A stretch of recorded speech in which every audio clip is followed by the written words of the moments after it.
이 앞에는 건전유심히 하기로 되어 있는데 제가 득한 것 같습니다.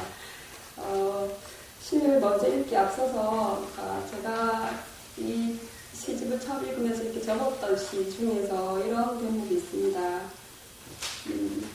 내니는 내니를 믿는 것 같아요. 좋아요. 미나리가 미나리를 믿는 것처럼 내니는 내니를 믿는 것 같아요. 좋아요. 내가 나를 믿는 것처럼 내니는 내니를 믿는 것 같아요.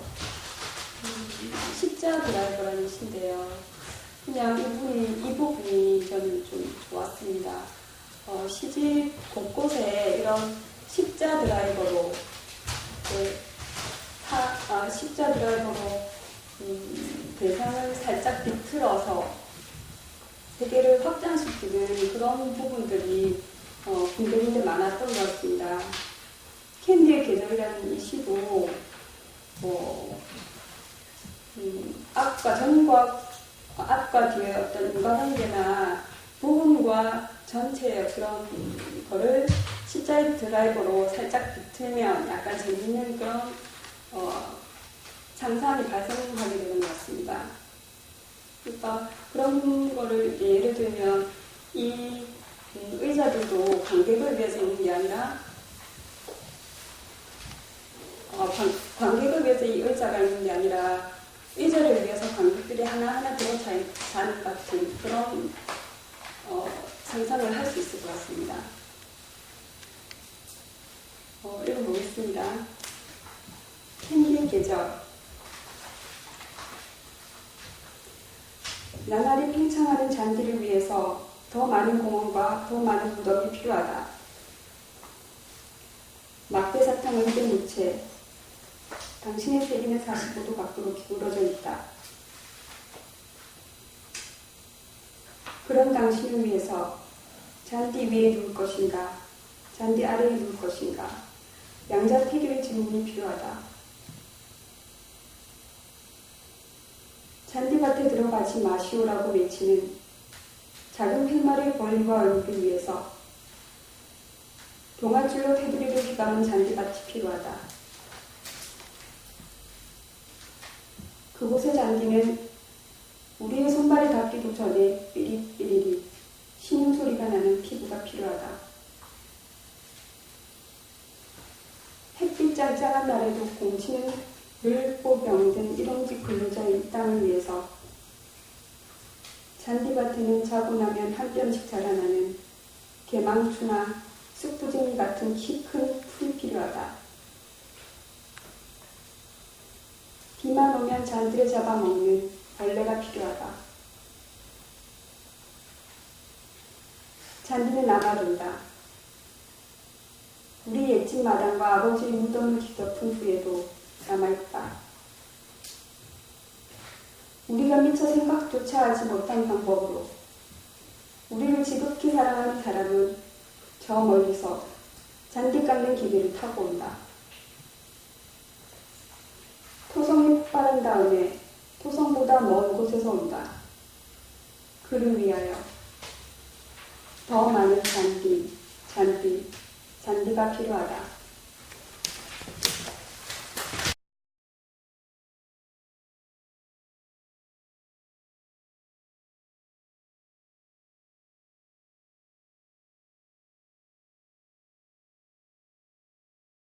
고맙습니다. 유지소 시인이 이번에 이제 10년 만에 시집을 냈다고 하도 이제 말들 많이 해서 10년 만에 어떤 시집이 나왔는지 정말 궁금했는데 많은 분들이 공감을 하고 있는 것 같아요. 그런 유지소 시인은 62년도에 상주에서 태어난 아주 초년이에요. 제가 알기로는. 그리고 98년도에 진주신문에서 주최하는 가을문예라는 가을문예에 당선돼가지고 이제 시인으로 활동했는데 그 뒤 2002년도에 천년의 시작이라는 잡지에서 다시 또 재등장해서 활발한 활동을 해왔습니다. 그리고 2006년도에 제 첫 번째 시집 제4번 방을 출간했고요.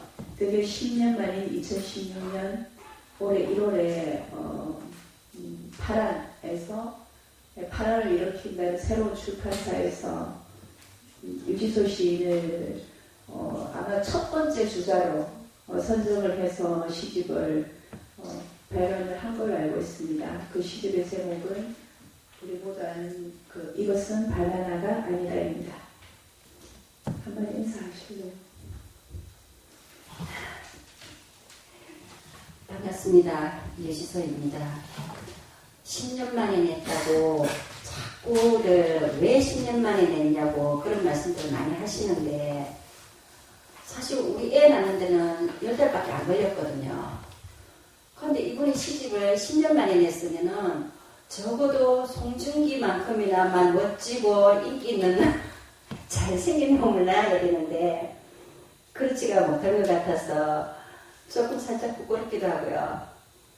그렇지만 또 재출발을 한다는 의미에서 저는 아주 이 시집이 애착이 가고 보람되고 시집한테 고맙습니다.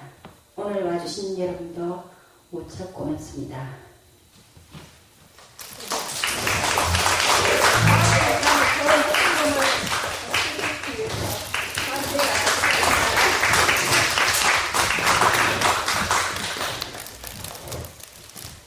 지금 시간도 많이 안 주어진 걸로 안 되면 빨리 첫 번째 질문으로 들어가 보겠습니다.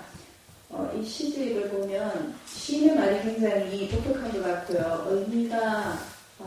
뭔가 의미가 굉장히 들어있는 것 같아요. 그 시집 가지신 분들은 보셨겠지만은 시는 시보다 뒤에 있고 생은 시보다 앞에 있다. 한글이 그렇다. 나는 한글을 쓰는 사람이다. 뭔지 모르지만 저도 시인인데 굉장히 이제 의미가 있는 것 같더라고요. 근데 이 시인이 죄송합니다. 제가 똥이 안 가졌어요. 시인의 시가 생과 신 사이에 있다고 설정을 했지만 그것은 우리가 확인할 수 없고 체험할 수 없는 굉장히 강한 구역으로 알고 있어요. 근데 신의 시는 그 사이에서 진폭이 굉장히 커 보입니다. 생과 신 사이의 진폭, 또 그 시 중에 보면은 난 너 사이의 진폭, 또 나무로 돌아오는 힘으로 일생을 사는 새와 더 멀리 날아가기 위해서 새를 날리는 나무 사이의 진폭이 왠지 크게 느껴지는 이유가 무엇일까? 저는 굉장히 궁금했는데요.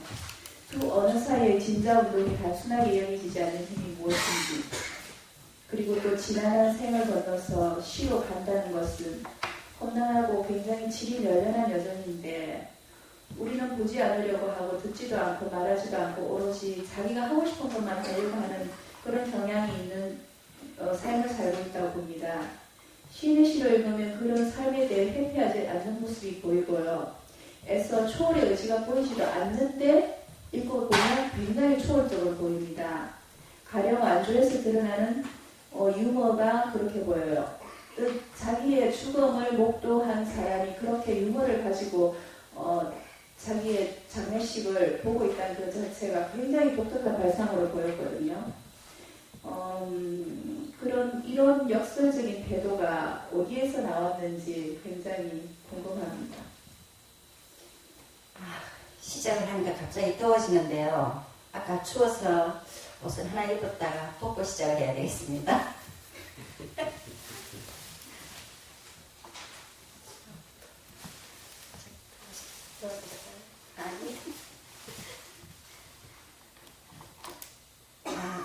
만약 제가 대한민국에 태어나지 않고 저기 뉴질랜드나 페루나 이런 데서 태어났다면은 양치기 소년이나 소녀나 어부 그냥 고래 같은 잡는 사람이 됐거나 아니면 영국에서 태어났다면은 제가 우아하게 여왕이 되었을 수도 있을 거예요.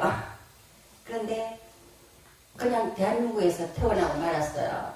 대한민국에서 태어난 것까지 좋은데 그럼 또 물감 가지고 그림을 그리는 사람이 되었으면 좋았을 건데 하필이면 또 한글로 시를 쓰는 사람이 되었단 말이죠. 근데 이 한글이 보면은 정말 매력적이고 어떨 때는 소름이 돋을 정도로 철학적인 구석이 많더라고요. 지금 보면은 그래서 한글을 볼 때마다 저는 뭐 세종대왕이나 이 한글을 만든 집현전 학사들이나 이런 분들을 아주 존경합니다. 어떻게 이렇게 글을 만들었을까? 단순히 글자가 아니고 이렇게 철학적으로 배열을 했을까? 한글 자물쇠를 볼 때마다 저는 소름이 돋거든요, 그게.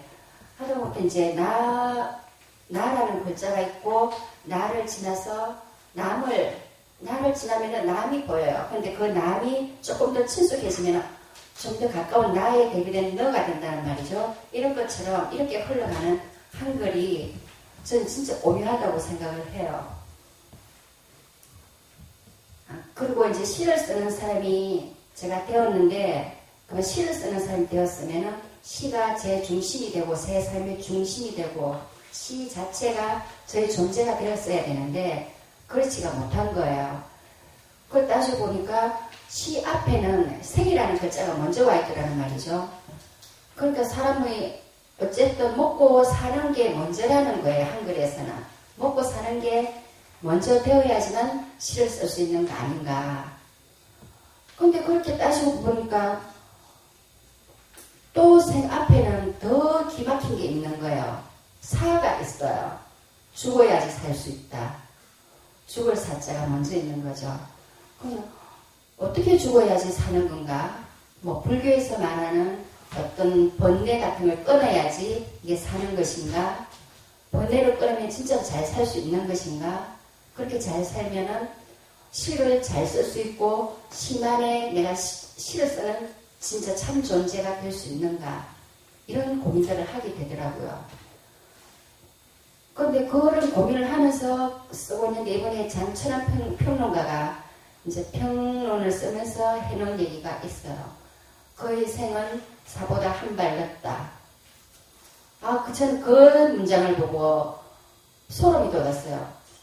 너무 저를 정확하게 깨뜨렸다는 그런 생각이 들어서요. 어떻게 보면은 이번 시집 이게 10년 만에 나왔지만은 제가 10년 만에 낸 이유가 그동안 무슨 이유가 제대로 죽지 못해서 그리고 제대로 살지 못해서 그동안 그거를 연습하다 죽는 연습을 하느라고 아마 시를 못 썼고 그래서 10년 만에 겨우 시집을 낸 것은 아닌가 이런 생각이 듭니다. 어쩌면 좀 변명일 수 있죠. 이 시인의 말이. 너무 심오해서요. 죽지 못해서 시를 쓰는 것 같다고 뭔가 무슨 심오해서 그거를 평소에 사전을 많이 들여다보시나 봐요. 저 글자는 엄청 좋아합니다. 책을 보는 것도 글자를 보기 위해서입니다. 네. 그러면 이 말을 사전을 보다가 그렇게 깨닫게 알게 된 거네, 그죠? 평소에 알고 있었던 말은 아니고, 그죠? 그냥 그렇게 살고 있는데 생각이 있는데 이런 한글 자모순을 보면서 겹치니까 좀 더 리얼하게 다가왔던 거죠. 좀 더 깊이 그 생각을 하게 되고. 어쨌든 생과 사 사이를 자유롭게 왔다 갔다 하는 그게 독특한 어떤 체험이 있은 후에야 오는 것이 않나 싶어서 저는 굉장히 감명 깊게 봤습니다. 네, 그럼 일선 질문 좀 하세요. 예, 죄송하지만 제가 시집을 받아놓고 좀 있다가 말하는데 시집을 아무리 찾아봐도 시집이 안 나왔어요. 그래서 황성열 평론가께서 이제 집 근처에 사셔가지고 빌려서 이제 제가 읽었거든요. 그래서 이제 처음에는 깨끗하게 보려고 이제 연필을 이제 주로 안 걸려고 했는데 그렇게 해서 도저히 안 되겠다 싶어서 허락도 안 받고 막 이렇게 그러면은 여기 오늘 이렇게 이 자리를 안 주었으면 선생님은 제 시를 안 받겠네요. 아니요. 안 보셨을 거예요. 읽었습니다, 선생님. 읽었고, 일단 던져놨다네요. 어디 안 뒀는데, 제가 이제 제 방에 있고 이제 막 책에 얽혀 있어서 이만 소리를 찾았더니 못 찾았어요. 그래서 이제 첫 시집은 쌤께서 안 주셨거든요. 예. 제가 그때 등단이 얼마 안 돼가지고 예. 안 주셨고, 그래서 두 분 다 어차피 다 빌렸었어요. 그래서 제가 사보든지. 너무 급해가지고. 근데 제 개인적인 느낌은 제가 쌤을 이렇게 문학 소통을 하기 위해서 시를 아주 꼼꼼하게 잘 읽었는데 개인적으로 쌤이 어떤 분이신가를 잘 이해할 수 있어서 좋았구나. 그러니까 시간이 빡세고 내밀한 정신성에 대해서 좀 이제 공감을 한 분이 많으셨고, 그래서 제가 좀 약간 놀랬던 게 굉장히 호구한 느낌이 많이 있어요. 호구가 낙인되고 있고, 사람마다 다들 이제 정서가 다 다르거든요. 어떤 사람은 아주 투신적인 사람이 있고, 어떤 사람은 그냥 삶 자체가 굉장히 힘들고, 그 다음에 허무라는 개념이 살rop해가지고, 마음속에서 막 끓는 어떤 슬픔 같은 게 차오르는 사람이 있는 거죠. 그래서 선생님께서 일시부터 이제 말씀하시는 게, 나무, 나비, 이런 말씀을 많이 하시는 거예요. 그래서 나무라는 어떤 산호를 가지고, 나무, 이걸 이제 나는 없다. 나는 없다라고 이제 변형하시는 거죠. 나비도, 나가 날아다니는데, 나는 나가 아니다. 그러니까 내가 누구인가에 대한 어떤 찬사를 굉장히 많이 하십니다. 사실 이제 저도 사실 어릴 때 시를 많이 썼고, 대학생 시를 계속 썼었거든요. 그래서 그런 감정이 뭔지를 잘 알죠. 그래서 내가 왜 이럴까? 내가 왜 이런 시를 쓰지? 내가 왜 이런 어떤 감성, 정동을 기다릴까? 이룰까? 그런 쓰면서도 굉장히 힘든 부분이 있거든요. 그냥 재밌게, 쾌활하게, 그냥 즐기며 살면 되는데, 항상 어떤 그런 감정이 끌려가지고, 시를 안 쓸 수 없는 그런 상황에 직면한단 말이죠. 고통이거든요. 그런 것도 물론 싫었어요. 그래서 저는 항상 옛날부터 내가 왜 이렇지? 내가 왜 항상 질문을 던지거든요. 내가 왜 이럴까? 타고난 걸까? 아니면 어떤 계기가 있는 걸까? 자가 환경이 너무 안 좋았던 걸까? 항상 생각을 해요. 저는 저 나름대로 답을 가지고 있거든요. 그 맞는지 안 맞는지 모르겠는데, 그래서 선생님께서도 시를 쓰실 때 이런 어떤 경향을 보이는 자체가 사실은 굉장히 중요한 문제이고, 선생님 인생에 있어서나 시 작품에 있어서나 굉장히 중요한 문제이고, 그에 대한 나름대로 정리가 있어야만 시 스스로에 대한 어떤 기본 입장도 정리가 되실 테고 해서 쌤이 어릴 때부터 시를 쓰시게 했던 계기, 그 다음에 그 어떤 마음 자리가 맨 최초의 어떤 시를 쓰고자 했을 그 마음이 있지 않습니까? 그게 발생했던 삶의 계기라든가 또는 어릴 때 어떤 삶의 밑바탕에 뭔가 모양이 있을 거 아닙니까? 뭔가 영향해서 어떤 해주신 말씀은 없으신지, 예, 그게 좀 여쭙고 싶습니다. 저는 아마 태어나기 전부터 너무 안 태어나고 싶었던지도 몰라요.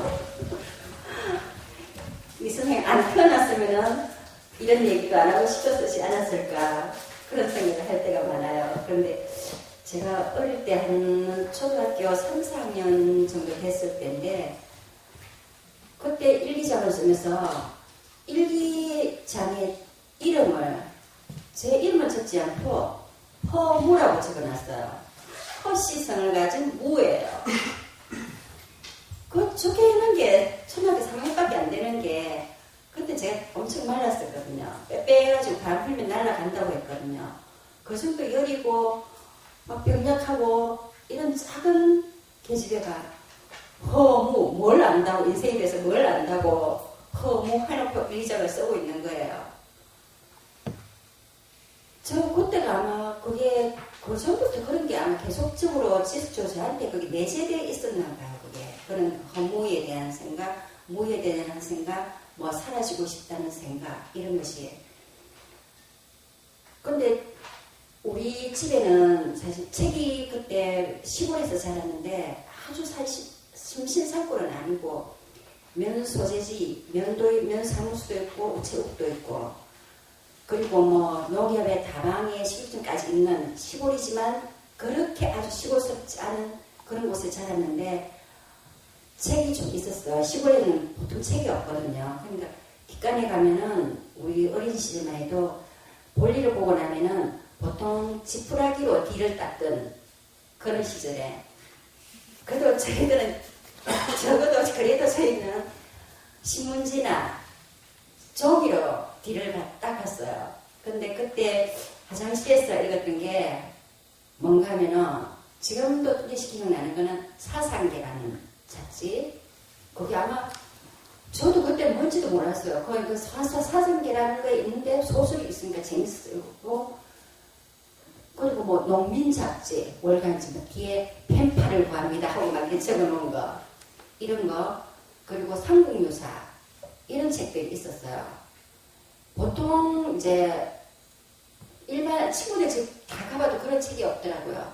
그런데 제 아버지가 조금 뭔가를 아시는 분이었어요. 그리고 그때로 치면 요즘 말로 하면 좀 지식이었죠. 그냥 뭐 동네 이장을 한 몇십 년 정도 하셨어요. 거기서 다른 할 분이 없어서 동네 이장 몇십 년 정도 할 정도로 조금 뭔가 그것도 안 하고 싶은데 면서기도 하라고 하는데 그딴 거 안 한다고 거절하신 분인데 동네 이장은 어쩔 수 없이 할 사람이 없으니까 몇십 년을 하신 분이에요. 그래서 책이 집에 많은 책이 있는데 그 책들을 제가 어릴 때부터 뭐 글자를 읽으면서부터 읽었으니까 그리고 화장실에 앉아서 읽었죠. 한 장 읽고 찢어가지고 볼일 보고 한 장 찢어가 읽고 찢어가 볼일 보고 이런 식으로 그렇게 늘 했어요. 그리고 또 쓰는 거는 그렇게 이제 항상 이제 글자하고 이제 병약하니까 나가서 노는 거는 막 고무줄 뛰기 이런 건 별로 재미가 없었고요. 책 읽는 게 제일 좋았거든요. 그리고 뭐 그때 어릴 때 말이 진짜 없었어요. 제가 아줌마가 되고 나서부터 말이 좀 많아졌거든요. 그전에는 말도 없고 뭐 어디 가면은 사람이 꽂아놓은 볼자루 그거 같았어요. 뭐 친구들하고 모여도 별로 말이 없고 선생님이 질문을 하면 대답할 정도. 그냥 사적인 말을 별로 안 했죠. 그런데 그 대신에 쓰는 걸 많이 쓴 것 같아요. 일기장 같은 거, 그리고 낙서 같은 거. 근데 이제 어느 날 한 결혼하고 나서 나중에 집에 가보니까 뒤안 쪽에 요즘은 이제 연탄 말고 이제 전부 보일러를 바뀌었는데 그리고 가스레인지 바뀌었는데 집 뒤로 돌아가면은 아궁이가 또 하나 있거든요. 거기에 이제 뭐 나물 뭐 시래기를 삶는다든가 뭐 닭을 크게 많이 해가지고 삶는다든가 하는 그런 부엌이 있어요. 그게 장작불로 해야 돼요. 근데 거기 가니까 불쏘시개가 있는데 뭔가 많이 본 것 같아요. 빠야 어쩌고 저쩌고 하고 막 이따만 놓게 깨알 같은 글씨로 첫 단어는 항상 빠야예요. 이렇게 오빠의 준말이죠. 빠야 어쩌고 막 한마디씩 쓰는 게 있어요. 보니까 제 일기장이더라고요. 어릴 때부터 그러니까 어떤 대상을 정해놓고 혼자서 막 얘기를 하는 거죠. 말을 안 하는 대신에. 오빠라는 것은 실제 하는 오빠가 아니라 가상의 의미입니다. 가상에. 그러니까 이제 얘기하는 대상. 예. 그때 뭐 별밤 이런 것도 유행할 때니까 그런 용어들이 이제 조금 뭐 낭만적으로 저한테 느껴졌나 봐요. 그래서 그 써놓은 거를 거기에서 우리 부모님이나 형제들이 그걸 얼마나 읽었을 거예요. 불쏘시개 한다고 그거 하나 읽고 찢어가지고 불쏘시개 하고 했을 거 아니에요. 저는 막 창피해 죽겠는 거예요. 보니까 진짜로 그 사춘기 손에 어떤 뭐 감성이 그렇게 다 들어있더라고요. 그리고 제가 말 못했던 거, 뭐 봤던 거, 느꼈던 거, 뭐 이런 게 거기 다 들어있는 거예요. 하다못해 제가 뱀을 잘 잡았거든요. 뱀 잡은 얘기. 내손이 이렇게 아니면 짝대기. 짝대기 Y거나 Y라는 시가 있잖아요. Y자 나무 가지고 이래 보면 그냥 눌러가지고 잡는 거예요. 잡았을 때 어떻게 하셨습니까? 네? 잡았을 때. 잡으면은 옥나무 껍질 뺏겨가지고 뱀 모가지 다 홀기로 해가지고 들고 가요. 독사 같은 특히 독사. 할아버지한테 선물로 드리죠. 술 담으라고. 병약한 거 거짓말인 것 같아요. 그냥 됐어요. 그렇게 이제 막 읽고 쓰고 하는데 그게 내가 진짜 시를 써야 되겠다. 그렇게 마음 먹고 쓴 건 아니었던 것 같아요. 근데 그렇게 늘 쓰고 하다 보니까 아마 글을 쓰면서 내가 가지고 있던 생각들이나 무슨 하고 싶은 말이나 아니면 뭐 억울했던 거, 슬펐던 거, 기뻤던 거 이런 게 해소가 되었던 것 같아요. 자연스럽게. 해소가 되고 그게 뭐 어른으로 계속 이어졌는데 어른까지 이어졌는데 뭐 시인으로 이제 등단한 건 계속 쓰다가 한 2000년도에 제가 조금 뭐 좋을 수도 있다 이런 생각이 들었어요. 그래서 그러면서 그럼 죽기 전에 뭐 시인도 한번 돼볼까? 생각이 들었던 거죠. 그래서 투고를 했고, 그리고 시인이 됐고, 그랬는데, 사실 시인이 되었다고 딱 부러지게 말할 수는 없는 것 같아요, 그때는. 실제로 내가 시인이 돼가지고 시인의 자세라든가 시를 이렇게 써야 된다거나 이런 생각이 없었어요. 오히려 이번에 시집, 이 두 번째 시집을 준비하는 과정에서 파고 한 60여 편을 계속 파고들면서 아, 이제 나는 진짜 시는 이렇게 쓰면 안 되겠구나. 그리고 앞으로도 이렇게 써야 되겠구나. 시라는 건 나한테 어떤 존재구나. 이런 생각이 들면서 아, 내가 두 번째 시집을 내면서 이제 진짜 시인이 되는 것 같다. 이제 시를 써야 되겠다. 이런 생각이 들었던 거죠. 그래, 등단은 이제 두 번째 시 같아요. 실제 등단은. 등단하실 때 2002년도에 예. 천년의 시작으로 등단하실 때 네. 그러니까 몸이 안 좋으셨다고 말씀하시지 않습니까? 그냥 뭐 예. 누구든지 다 아픈 거니까요. 그리고 다 아프면은 다 죽는 줄 알잖아요. 듣기 안 여쭤보겠습니다. 아, 된 거예요? 예. 아, 싫어. 그리고 제가 이제 그런 말씀하시는 그런 부분들 제가 느낌에는 뭐 어릴 때 뭐 참 좀 독특한 경량의 어떤 감성을 갖고 계시죠.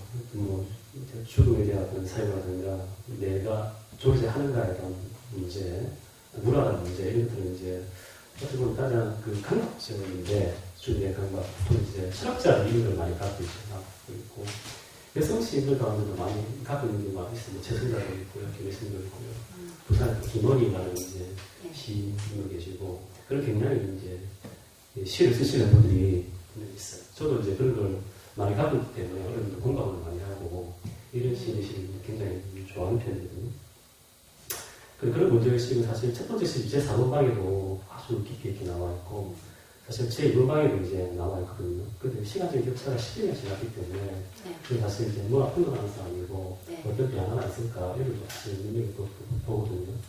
그래서 이제 제 4번방 하면 뭔가 폐쇄적 이미지, 가치 이미지, 주체가 들어가 있는 어떤 방 이미지 그런 어떤 공간이 그런 어떤 의미가 강하다면 두 번째 시집은 이것은 바나나가 아니다. 이 제목을 쓰시고 계시고 그래서 제목이 상당히 의외였습니다. 그래서 의외였고 시를 봐도 이제 시 안에서는 이것은 바나나다 이렇게 말씀하시는데 여기서 제목 자체는 시 제목 이것은 바나나가 아니다 이렇게 되어 있어요.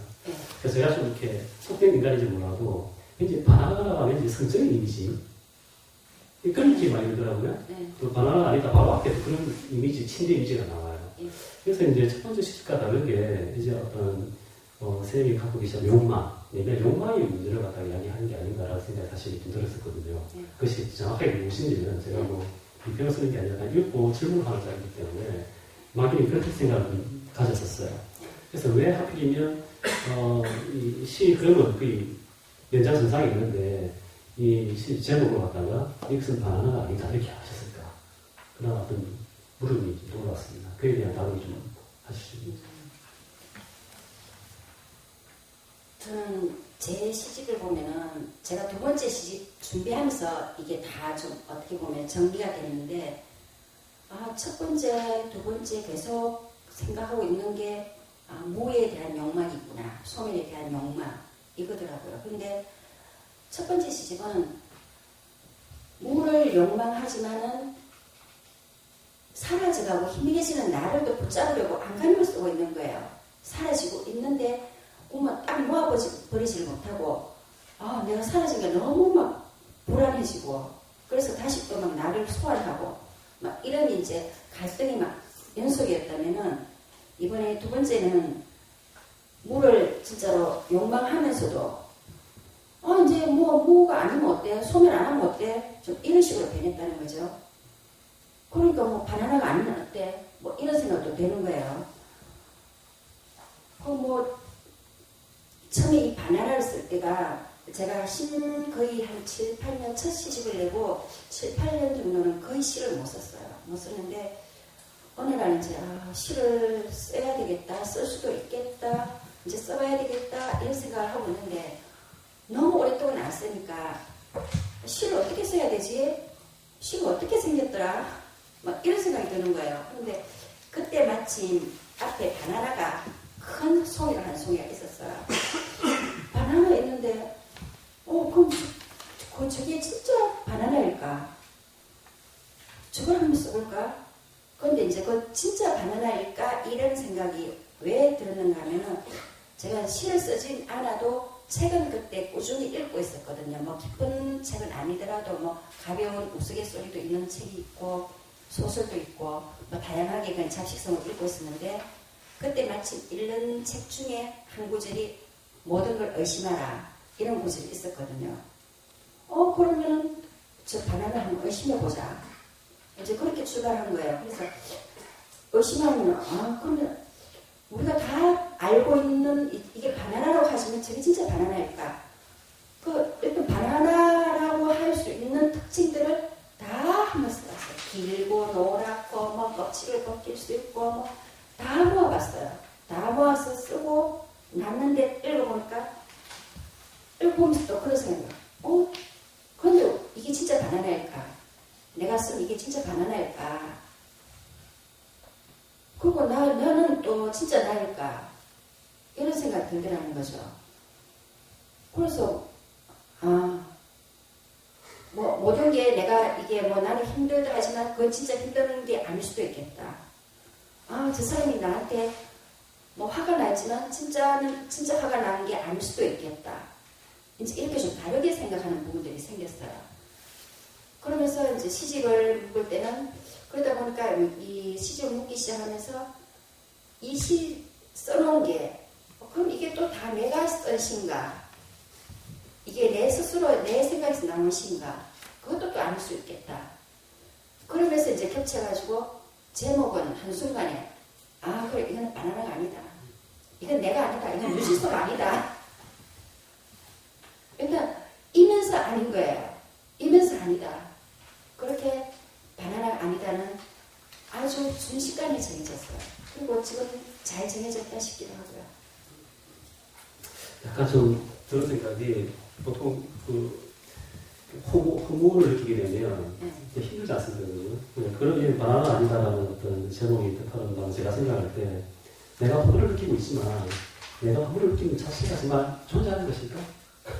그에 대한 어떤 의문 그런 질문을 갖는 게 그렇죠. 제가 허무를 느끼고 굉장히 마음이 힘들고 슬프고 굉장히 허무스러운데 이거 허무스러운 건 사실 아닐 수가 있겠다. 그런 어떤 의미로 봐도 궁금하게 좋습니다. 그때는 그게 전부라고 생각했다가 이제는 그게 아닐 수도 있겠다. 이렇게 변했다는 거죠. 확실하게 다른 지식분들이 첫 시집에서는 이거다. 이건데 왜 이렇게 나 여기서 벗어나고 싶어. 이거 했다면은 두 번째는 이건데 이게 아닐 수도 있겠다. 이렇게 변했다는 거죠. 무슨 말? 가벼운 질문. 전 주로 가벼운 질문을 맡고 있는 것 같습니다. 당당히 이렇게 하여튼 유지섭 씨하고는 어떤 삶에 있어서는 약간 긴밀한 접촉을 하는 사이예요. 그래서 한 번씩 이제 여행도 다니고 어쨌든 놀러도 다니고 술도 같이 마시는 사이인데 한 번은 이제 바닷가에 이제 갔었는데 나는 별로 뭐 돌에 관심도 없는데 열심히 돌을 찾고 있더라고요. 그럼 뭐 수습을 하는 것도 아닐 텐데. 바람도 엄청 부는데 예전은 다 귀찮아서 사이 가만히 있었죠. 근데 왜 그래 돌을 그때 아마 이랬던 것 같아. 어디 가기만 가면 나는 항상 거기에서 이제 돌을 하나씩 줍는다 이렇게 얘기를 하더라고요. 근데 뭐 저 돌이 뭐 어떤 수석으로서 가치가 있는지 없는지 그런 뭐 때문에 난 줬는지 모르겠는데 나의 애인은이라는 시를 읽다가 보니까 나의 애인, 이 사람이 애인에게 관심이 있었나? 그렇게 관심 없는 척 하더니 읽어보니까 돌멩이에요. 애인이 돌멩이야 정말. 너무 이제 근데 읽다 보니까 굉장히 또 돌멩이에 대한 그런 사유가 없이는 그 깊은 그 돌멩이와 그런 삶과 그 깊은 사유가 없이는 읽을 수 없는 그런 구절들이 있더라고요. 그래서 왜 이 사람이 이렇게 돌멩이에 대해서 이렇게 관심을 가졌는지 알겠다 싶다가도 어쨌든 그에 대한 어떤 남다른 사연이나 얘기가 있을 것 같더라고요. 그래서 그 얘기 한번 해주실래요? 전에 일전에 어떤 시인을 만났는데 저거 그러더라고요. 사진을 봤을 때는 엄청난 사연이 있는 사람 같이 보이더래요. 사진만 봤을 때. 근데 실제로 만나보니까 뭐 밝고 아무 문제도 없는 사람이더라.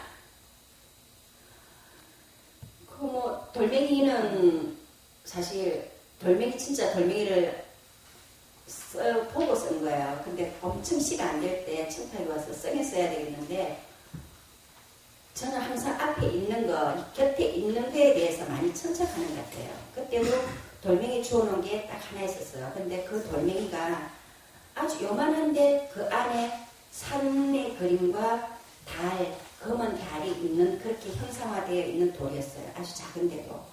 그래서 그걸 항상 이제 컴퓨터 위에다 놓고 보고 있었는데 그게 그 밤에 와 닿았던 거죠. 그리고 제가 계속 이제 처음부터 끝까지 나오는 얘기가 소멸에 대한 거, 무에 대한 거예요. 이 돌멩이도 처음에 큰 바위였을 거라는 얘기죠. 그런데 얼마나 많은 시간이 지나서 요만큼 돼가지고 나한테 왔을까. 그리고 이까지 오기에 저 돌멩이는 얼마나 많은 뭐 돌밭이나 뭐 어떤 그 풍파를 겪었을까. 그리고 지금은 저 돌멩이가 어떤 생각을 하고 있을까. 그러고 보니까 그 돌멩이가 그만큼 작아지면서 아주 많은 깨달음을 얻을 것 같기도 하고 제가 모르는 어떤 소중한 것을 가지고 있다는 느낌이 들었어요. 그래서 저 돌멩이가 나였으면 좋겠다. 돌멩이를 애인 삼고 싶다. 그리고 돌멩이를 담고 싶다. 그러면서 그걸 진짜 문지르면서 그 밤에 그걸 실었었거든요. 그러다 보니까 이제 그 이후로 돌을 하나씩 줍는 습관이 생겼어요.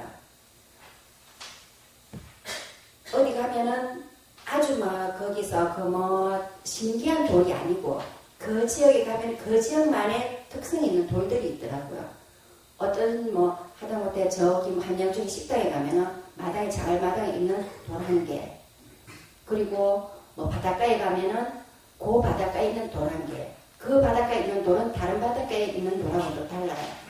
그래서 그렇게 한 개 한 개 모아서 집에 갖다 놓으니까 거기에 하나하나의 사연이 제가 만든 사연들이 깃들게 되는 거예요. 돌의 사연이 아니고 제가 만든 사연. 지금 거기에서 내가 어떻게 하면서 주워왔지? 내가 저 돌을 주울 때는 어땠지? 이런 거. 그리고 이제 그 생각이 이어져서 그 해변, 모래까지 간 거죠. 더 작아져서. 이 돌이 더 닳고 닳아서 더 소멸이 되면은 모래에 이르겠구나. 그 시간까지 얼마나 많은 세월이 흘러야 할까. 그런 생각을 했었어요. 그리고 그 애인 얘기는 애인을 제목을 붙였을 때는 딱 한 구절이 있었어요. 애인은 어쨌든 손에 쏙 들어와야 돼요. 손바닥 안에 쏙 들어와야 돼요. 이 지구 흔들 수 있는 정도가 돼도 아니고 내 손에 싹 들어와야지 그게 내 애인 같고 진짜 내 것 같고 그런 느낌이 들 거예요. 그래서 아직 애인이 없군요. 애인 가지고 있잖아요, 집에. 어쨌든 그 애인은 나이를 먹으면 먹을수록 주름살이 펴지고 바들바들 윤이 난다는 그게 굉장히 독특했습니다. 멋진 애인인 것 같아요. 애인 많아요. 여기서 오빠가 돌멩이였는 그거 옛날하고 그렇게 얘기가 되나요? 지금 그런 생각이 들어요. 그래서 좀 조숙했어요, 그죠? 네, 그래서 돌멩이를 오빠를 생각, 알고 결국 돌멩이로 시작되는 건데. 어릴 때 늙었죠. 근데 돌멩이의 제일 중요한 성질은 네.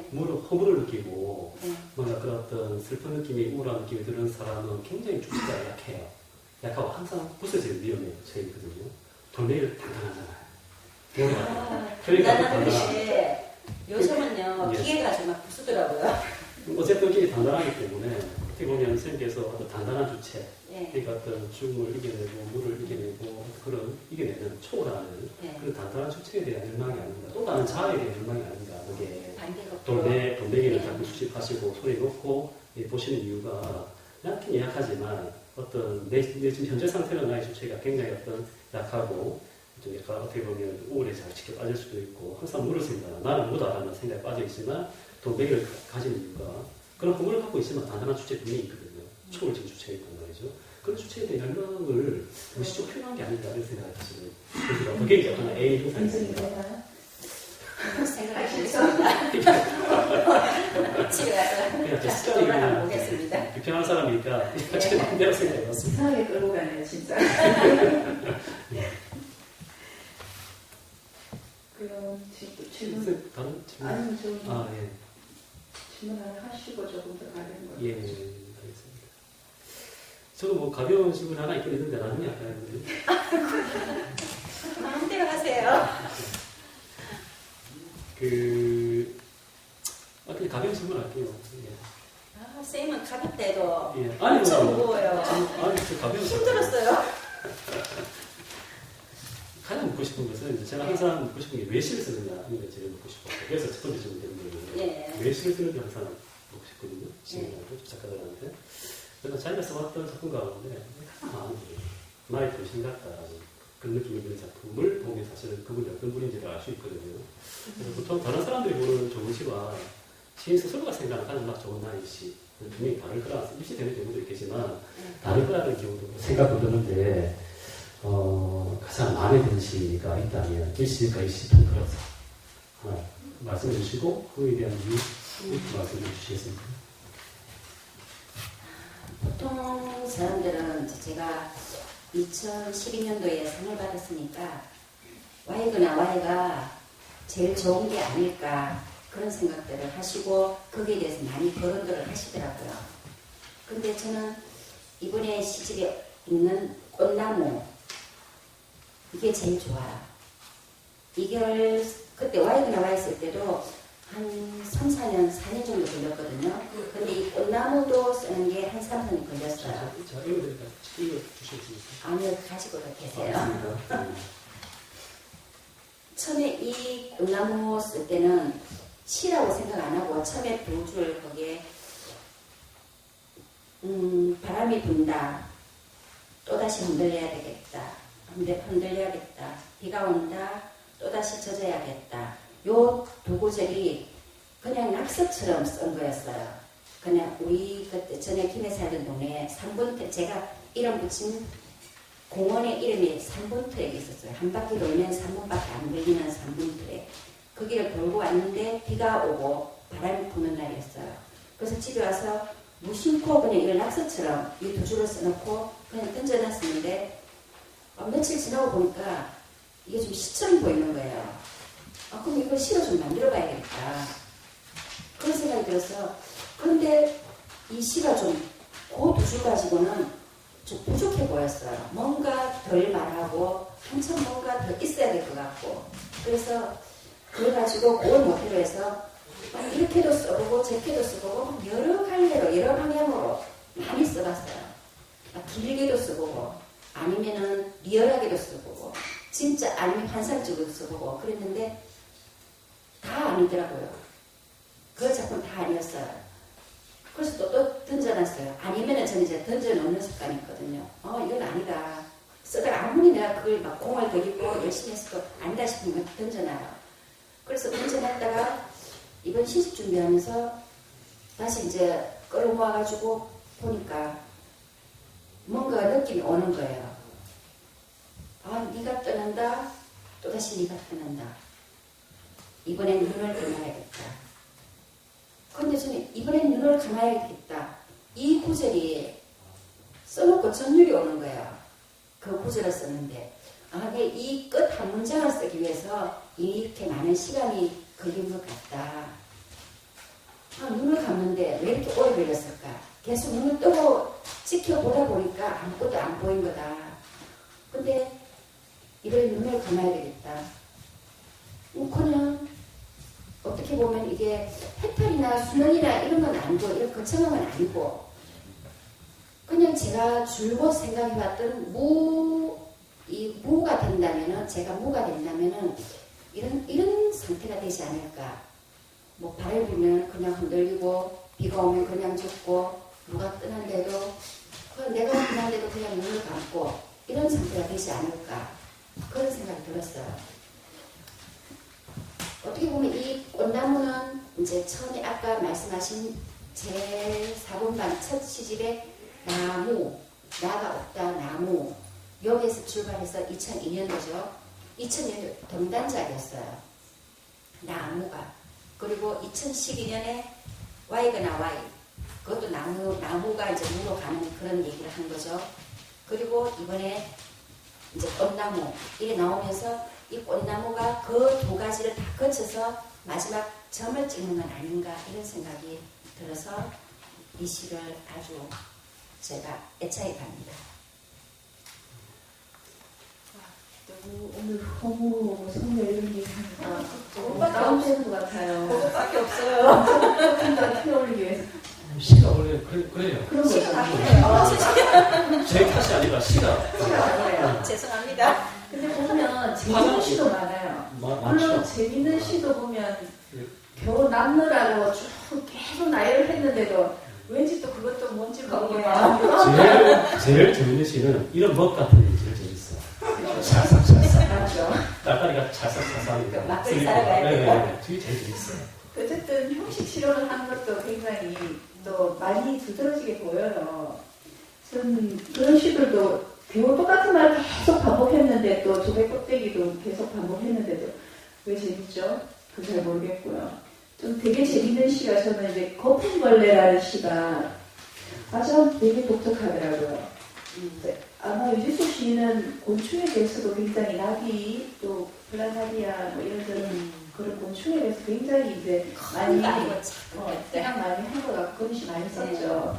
저는 거품벌레 그 거품벌레를 할 때도 저 거품벌레를 생각을 못했어요. 잘 몰라요 그거를. 그냥 거품 속에 들어있는 인간을 이제 거품벌레라고 이제 이 사람 이름을 붙였구나 이렇게 생각했는데 실제로 거품벌레가 있다고 그랬죠. 있어요. 네. 그러고 보니까 나무에 뭐 이렇게 뽀글뽀글 있었던 것도 같고 이제 저는 이렇게 별로 관찰이 들어간 것 같습니다. 근데 이제 그 이 시를 읽으면서 굉장히 재미있다. 이 거품 속에 갇혀 있는 이 인간이 굉장히 외롭지만 굉장히 뭔가 이렇게 사유하고 있는 모습 그것도 놓칠 수가 없더라고요. 근데 이 시를 도대체 어떻게 읽지? 어떻게 낭송을 할 수 있을까? 네, 그게 궁금해서 물어볼 거야 이랬더니 뭐 나름 오늘 어떻게 읽어봐 준답니다. 한번 들어보죠. 아니 이걸 처음에 질문을 하겠대요. 그러더니 철회를 하는 거예요. 이거 좀 그렇다. 이거 질문 안 할래 하더라고요. 제가 해라고 다시 욕을 했어요. 해라. 이 재밌다. 해라. 하게 되면은 내가 혼자서는 안 하고 우리 여기 오시는 분들하고 같이 할 거다. 근데 거품벌레 보면은 거품벌레는 이 거품을 걷어내지 않으면 안 보여요. 거품을 손으로 싹 걷어내야지 보이거든요. 근데 이 거품을 어떻게 걷어내냐, 이제 글자로 된 거품을 여러분들이 다 터뜨려 주셔야 되는 거예요. 자기만의 방식으로. 저는 거품을 터뜨리거든요. 그러니까 여러분들이 거품을 터뜨리면 거품벌레가 나올 거예요. 좀 터뜨려 주세요. 좀 이상하시나요? 아니요, 거품벌레 보셨죠? 그게 안 보셨어요? 못 봤습니다. 거품벌레가 나뭇잎 잎이나 나뭇잎이 이렇게 동전만하게 쭉 내려진 거품이 있는데 그게 거기 좀벌레 애벌레가 들어있어요. 그게 좀매미 애벌레. 들어가면 톡톡 튀는 한 1cm 정도 되는 벌레예요. 그게 사실은 매미과랍니다. 풀숲에 가면 톡톡 뛰어다녀요. 톡톡이, 저는 톡톡이라 하거든요.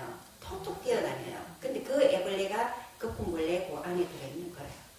그래서 저는 한 번씩 심심하면 이렇게 거품을 이렇게 걷어보고 다시 이렇게 덮어놓거든요. 많이 있어요, 이 근방에도. 야산에 주로 있어요.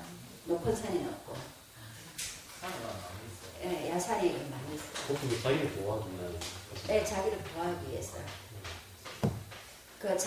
자기가 거품을 만들어서 덮어 쓰는 거죠. 그러니까 여러분이 거품을 좀 터뜨려 주세요. 저 회장님, 자기 방식으로. 우리 사무국장님도 좀 시작을 해보세요. 어떻게 터뜨려요? 말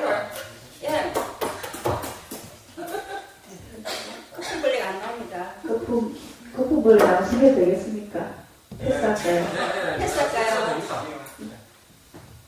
아, 거품이 안 터져서 이 못 입었다. 아, 거품을 잘 못 푸셔가지고 터뜨린 방법을 모른다. 이렇게 해볼까요? 마음대로 얘가 하는 방식대로. 그 안에 것도 한번 읽어주세요. 벌레 목소리로.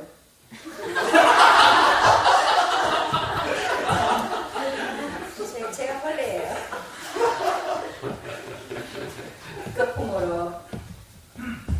거품으로 집을 만들고, 거품으로 직장을 만들고,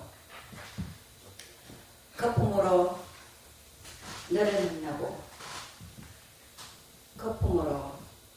거품으로 너를 사랑하고, 거품으로 너를 거절하고, 거품으로 너를 간섭하고, 거품 속에서 밥을 먹고, 똥을 싸고, 꿈을 꾸고, 거품 속에서 혼자 울고, 거품이 없으면 나도 없을 것만 같고, 거품이 없으면 인생도 없을 것만 같고,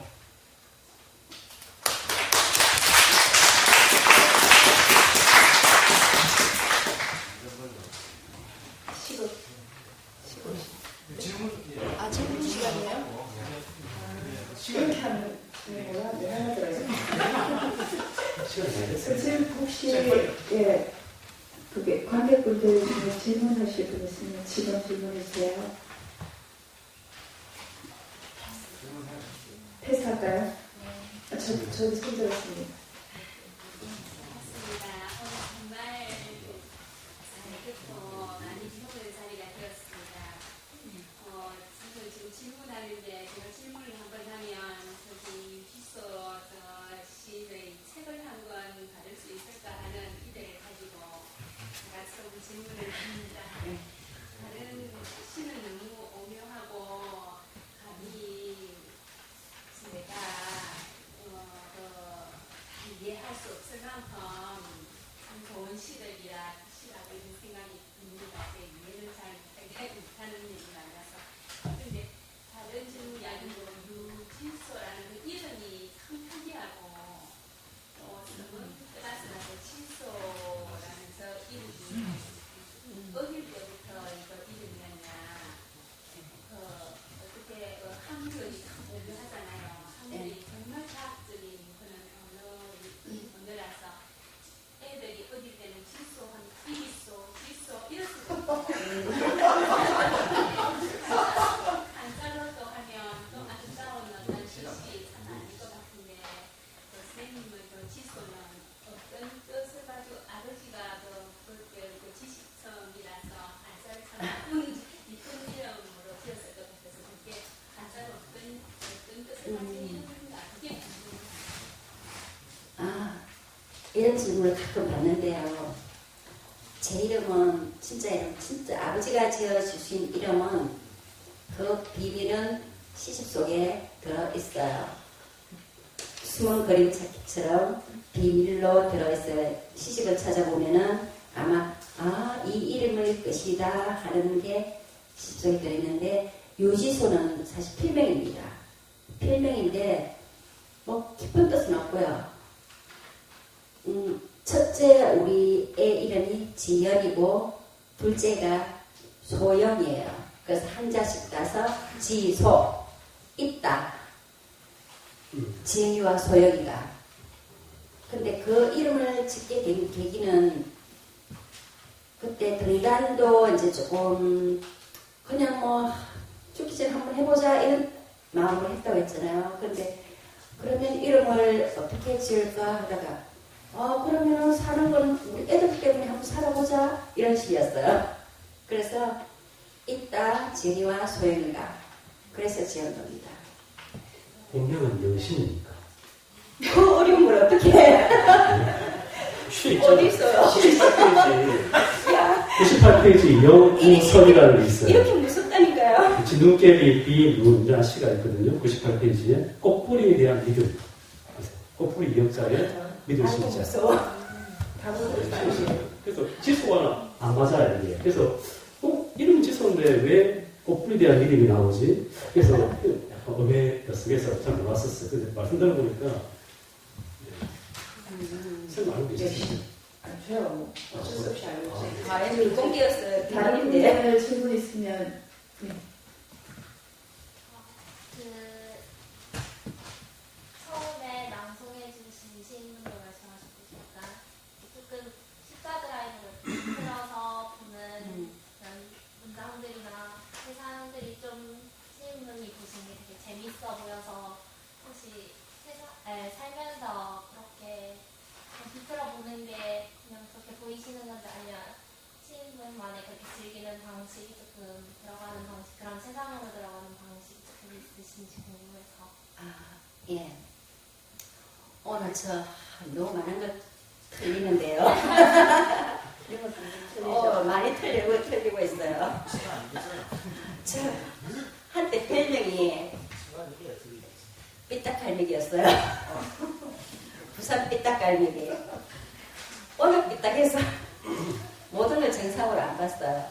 그리고 어디 같이 여행을 가도 남들 보는 걸 안 봤어요. 뒤에서 다른 걸 봤어요. 그리고 말을 해도 그 사람들과 다른 방식으로 말을 하고 있는 거예요. 근데 저는 이제 그게 제가 그렇게 느끼고 자연스러운 건데 다른 사람들 눈에는 그렇게 삐딱하게 보이는 거예요.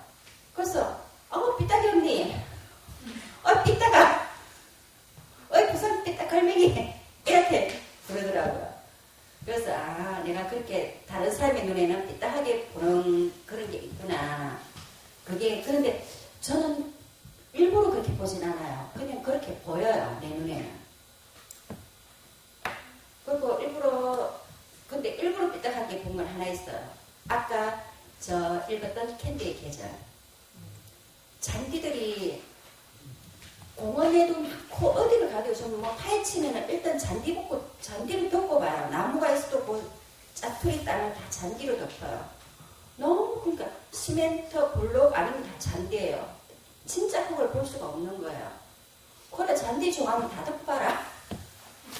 저 그걸 삐딱한 심정으로 쓴 거예요. 잔디는 아직 많다. 더 필요하다. 많지만 더 필요하다. 계속 잔디를 가져오나 이런 삐딱한 심정으로 좀 써봤죠. 공감합니다.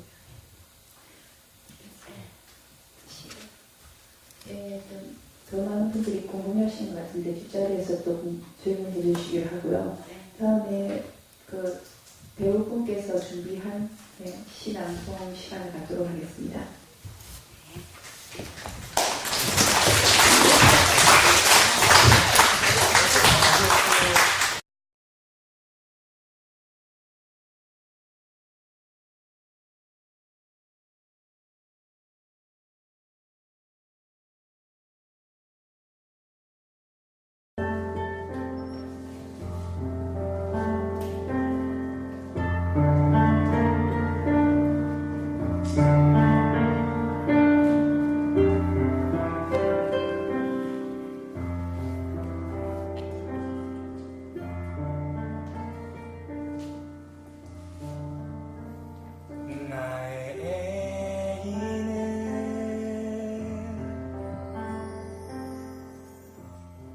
내 손바닥 안에 쏙 들어오는 돌멩이. 나의 애인은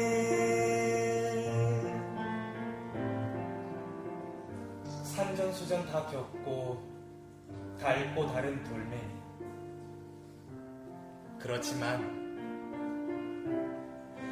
연못 속에 던져버리면 연꽃을 던져 올리고 바닷속에 던져버리면 바다를 업어주고. 하지만 나의 애인은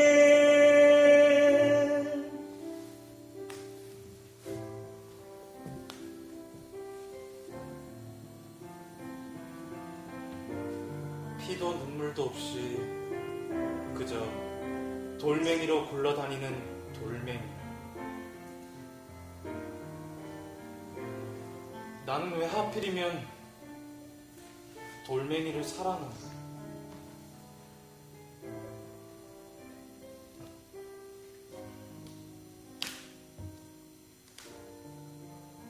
해가 저물고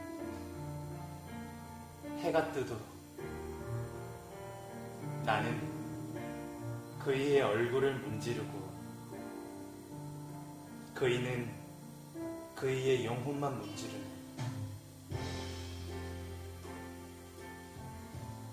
그이는 벌써 330만 년째 늙어가는 돌멩이.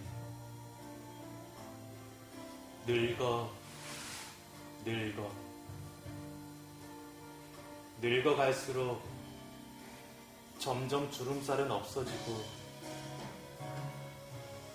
발걸음은 점점 더 가벼워지는 돌멩이. 꽃도 있고 별도 있는데 난 왜 하필이면 이런 돌멩이를 소망하나?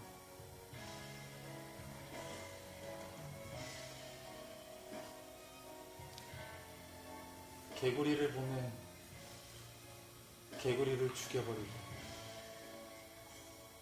거울을 보면 거울을 깨버리고 싶은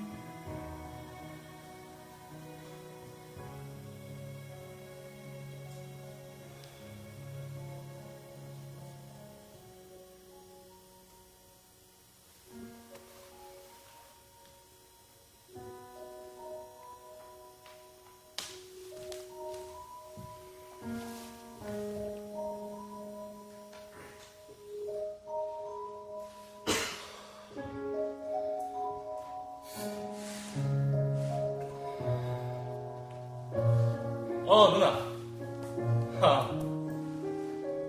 괜찮아요. 뭐 자기 전인데. 네. 네? 누나. 그거는 연출님이 누나 보고 연기 못한다고 뭐라 하는 게 아니라 누나 보고 좀 더 힘내라고 그러는 거예요. 네? 그러니까 좀 징징대지 말고 힘 좀 내세요. 그리고 또 얼른 자고. 네, 들어가세요.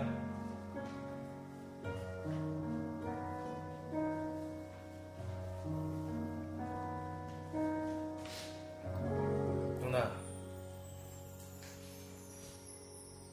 잘 자요.